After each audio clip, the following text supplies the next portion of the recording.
जिसने तुमको जगाने का काम नहीं किया, वो निराश होकर के, वो उदास होकर के, और वो यमदूतों की ही मार को खा रही है उधर, वहां कौन बचा रह जाएगा?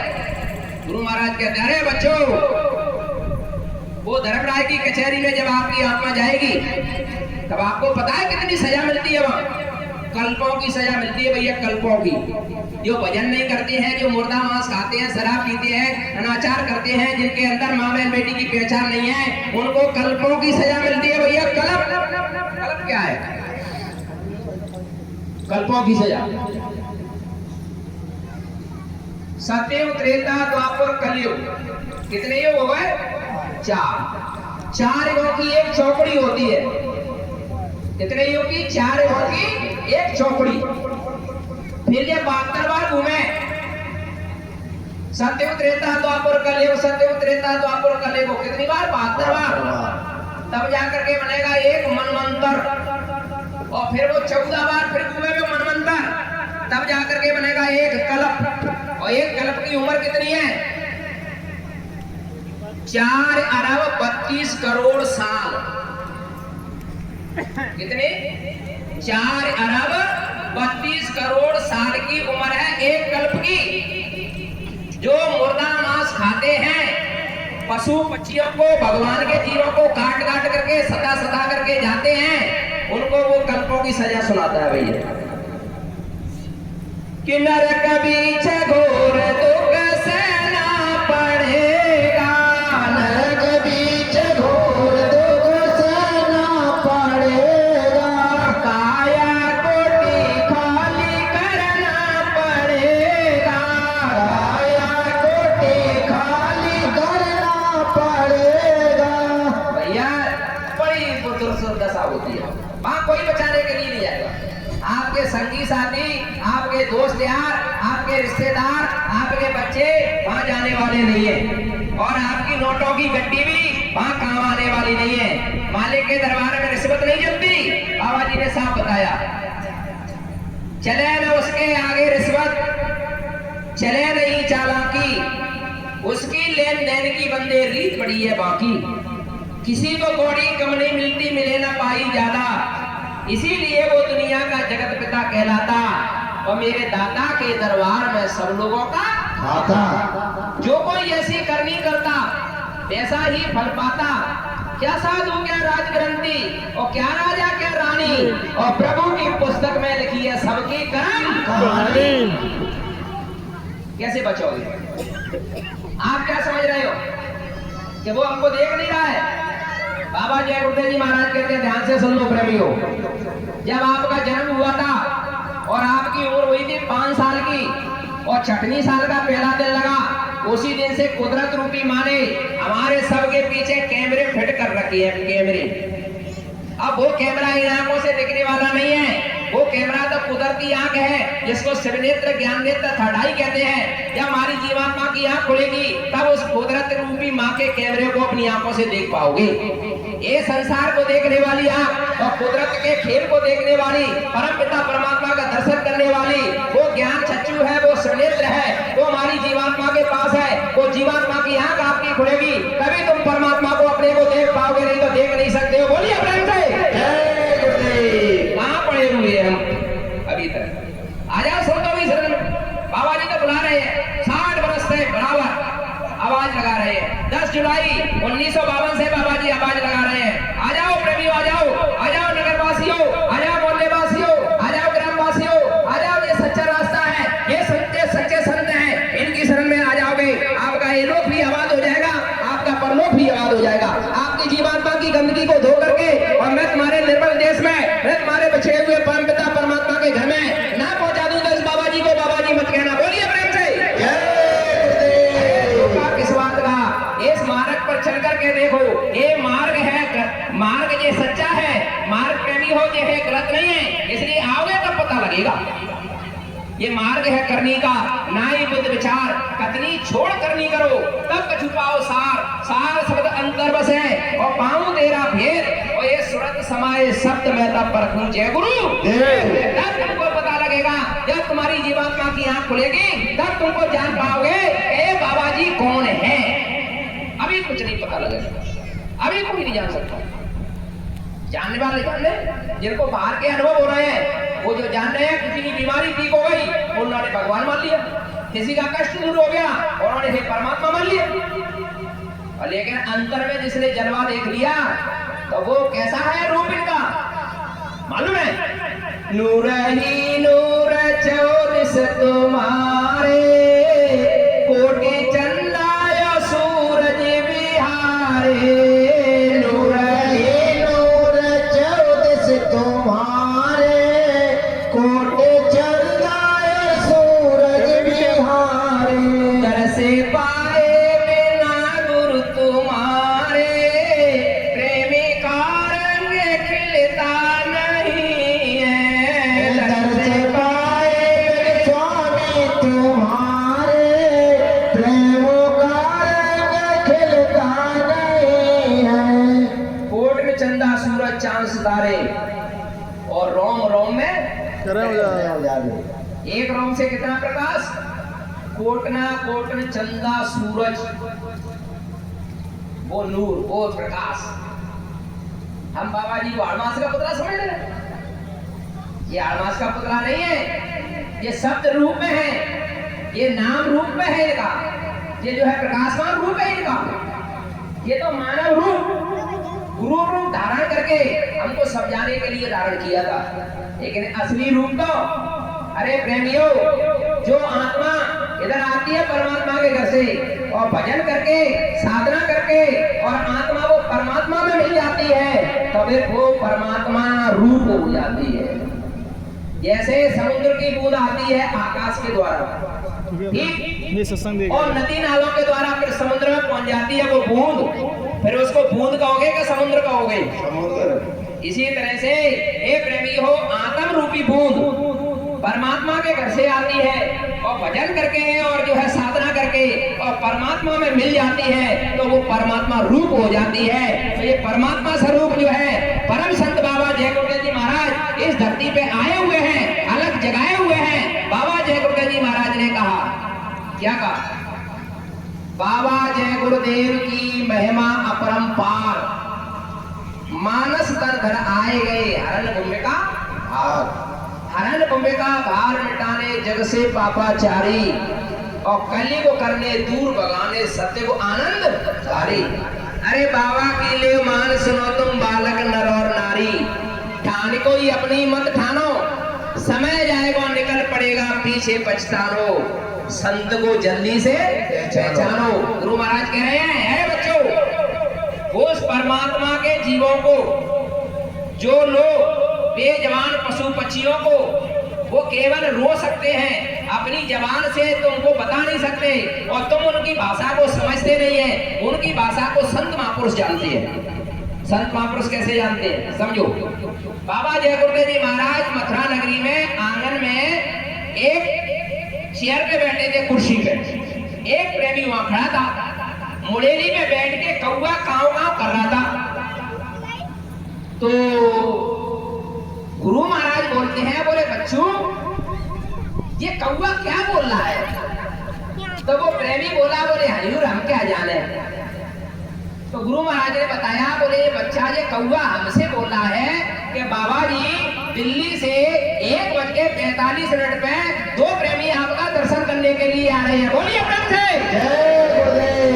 तुम तो सत गोराया अंतरयामी, तुम तो सत गुरु अंतरयामी, मेरा फंद छुड़ाओ स्वामी, मेरा फंद छुड़ाओ स्वामी। सतगुरु कौन होते हैं? ये अंतर्यामी होते हैं। ये पशु की, पक्षी की, कीड़े की, मकोड़े की, कुत्ते की, बिल्ली की, सुअर की, गधे की, घोड़े की, इंसान की, देवी देवता, ब्रह्म पार ब्रह्म, काल महाकाल, राम कृष्ण हनुमान, सबकी महिमा को जानते हैं, सबकी भाषा को समझते हैं। ये त्रिकालदर्शी होते हैं, इनकी महिमा कोई नहीं जानता, वो ये सबकी जानते। बताओ कैसा की? इसीलिए हाथ जोड़ करके ये मोहल्ले वासियों से विनती प्रार्थना की जा रही है कि भैया अपना भी जीवन सुधार लो और संतों की शरण में आ जाओ, तो आपका भी जो है घर में सुकून और शांति आ जाएगी। क्योंकि जब जब युग परिवर्तन होता है तब विनाश होता है। त्रेता से द्वापर लगना था, राम रावण की लड़ाई हुई थी। द्वापर से कलयुग लगना था, कौरव पांडवों की लड़ाई हुई थी। अब कलयुग जा रहा है सत्य द्वारा। आवाज लगाई आ रही है कि कलयुग केवल नाम आधार और सुमेर सुमेर नर उतरे पारा। और कलयुग में जय गुरुदेव नाम की साधना बता दिया और जय गुरुदेव नाम को जगा करके खड़ा कर दिया। अब ये जय गुरुदेव नाम तुमको लाभ पहुंचाएगा और जय गुरुदेव नाम तुमको अरे घर में सुख शांति अमन चल लाएगा। कलयुग जाएगा, सत्य आएगा, दोनों को भी टक्कर होगी। कबीर साहब 700 वर्ष पहले आए, उन्होंने इशारा कर दिया। कबीर साहब क्या करें कि चलती चाकी देख कर ओ दिया कबीरा रोए, और दो बाटों के बीच में अब साबित बचे न कोई। कबीर साहब कह रहे 700 वर्ष पहले उनकी लड़की थी कमाली, तो वो भी संत थी, उसकी भी आंख खुली थी। वो कह रही है आज के समय को देख करके, तो कबीर साहब की लड़की क्या कह रही कि जलती चाकी देख कर और दिया कमाल ठठाए, जो कीली की ओट कहे रहे तो साबित ही बच जाए। वो कमाली कह रही है कि महाराज सुनो मेरी बात को पिताजी, जो कीली की ओट पकड़े रहेंगे वो कीली कौन है और वो पाठ कौन है, ये बात को उनको समझ रहा है। एक कलयुग का पाठ जाने की तैयारी में और सत्युग उधर से आने की तैयारी में। तो कलयुग का पाठ और सत्युग का पाठ दो पाठ हो गए, और दोनों पाठों के बीच में कीली के रूप में खड़े हुए हैं परम संत बाबा जय गुरुदेव जी महाराज। बोलिए प्रेम से।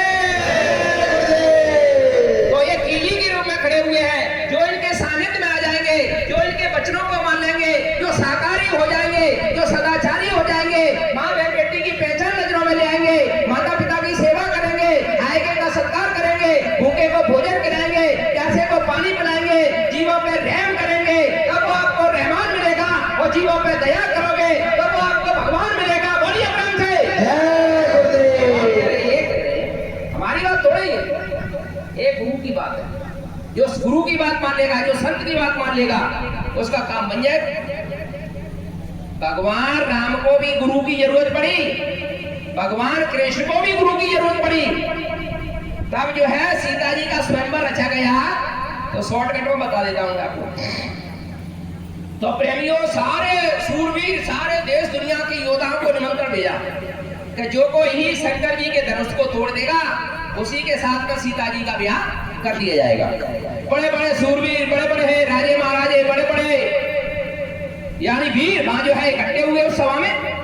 वहां जो है गुरु विश्वामित्र जी, मास्टर बेवकूफ है, गुरु विश्वामित्र जी उठाया ही नहीं उसने एक फोन, अपने जो है राम लक्ष्मण को लेकर के करोड़पति है।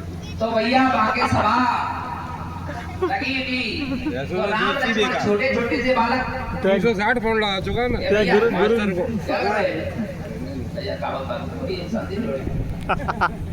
तो बोलो जय गुरुदेव, जय गुरुदेव। तो वहां सभा देख करके ना ही राम लक्ष्मण जी को हंसने लगी। बोले क्या ये छोटे छोटे बालक ये भी धनुष तोड़े, हिल्ली उड़ा रहे, चिड़िया भी पहाड़ डाले आई है, इस तरह की बात है। सारे सूरवीरों ने ताकत लगाई भैया। रामायण में लिखा है कि 1,000 योद्धाओं ने ताकत लगाई, लेकिन धनुष उठा नहीं। धनुष उठा क्यों नहीं? आखिर बात क्या थी? धनुष क्यों नहीं उठ रहा था? बड़ा खेल है। जब बड़े बड़े योद्धा धनुष को उठा रहे हैं लेकिन धनुष नहीं उठा भैया, क्या बात थी ऐसी?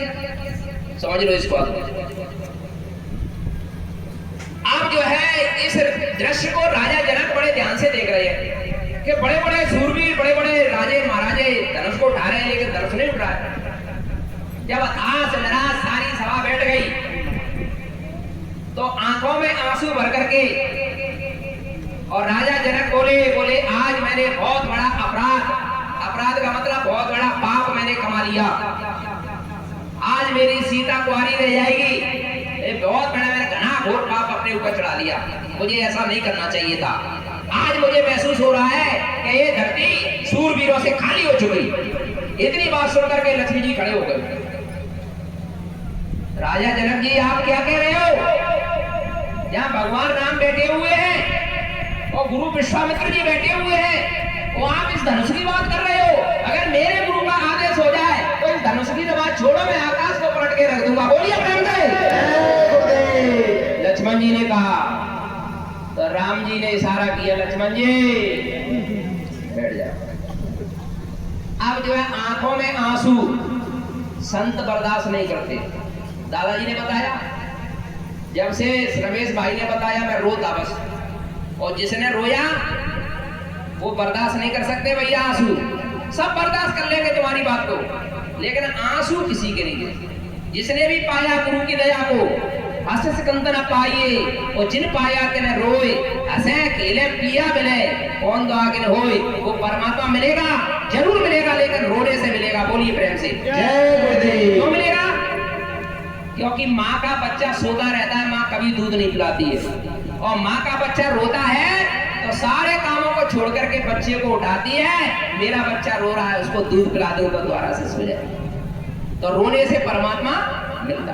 अब क्या हुआ प्रेमियों, जब गुरु विश्वामित्र जी ने देखा राजा जनक के आंखों में आंसू, तो फिर उनसे रहा नहीं गया। तो राजा जनक ने उन्होंने क्या कहा विश्वामित्र जी ने, उठो राम बंजे में चापा मैं सकल जनक प्रतापा। अब राजा जनक के दुख को दूर कर दो। अगर भगवान राम खड़े हुए तो भगवान राम ने चरण नहीं छुए गुरु जी के, क्या किया? अगर चरण छू लेते तो सभा क्या कहती? भगवान राम ने धनुष नहीं तोड़ा है, गुरु के आशीर्वाद से धनुष टूटा है। तो भगवान राम ने क्या किया? मन ही मन गुरु प्रणाम तो कीना, मन ही मन गुरु प्रणाम किया और गुरु का आशीर्वाद लिया। ले तो उठा खेचत में काढ़े और काऊ नहीं लखा, देख सब ठाड़े, सब खड़े के खड़े रह गए, देखते देखते रह गए। उठा करके धनुष को और तोड़ करके धरती पे डाला और पुष्पों की वर्षा देवता ऊपर से करने लगे, और सीता माता ने उठाने करके गले में माला डाल दिया। अब जो है भैया कहानी तो बड़ी है, शॉर्ट में ले जा रहे हैं। अब जो है भैया पहुंच गए अयोध्या। अयोध्या पहुंचे तो सीता माता कह रही है, प्रभु जी तो बताओ धनुष कैसे टूट गया? बोले धनुष हमने तोड़ा।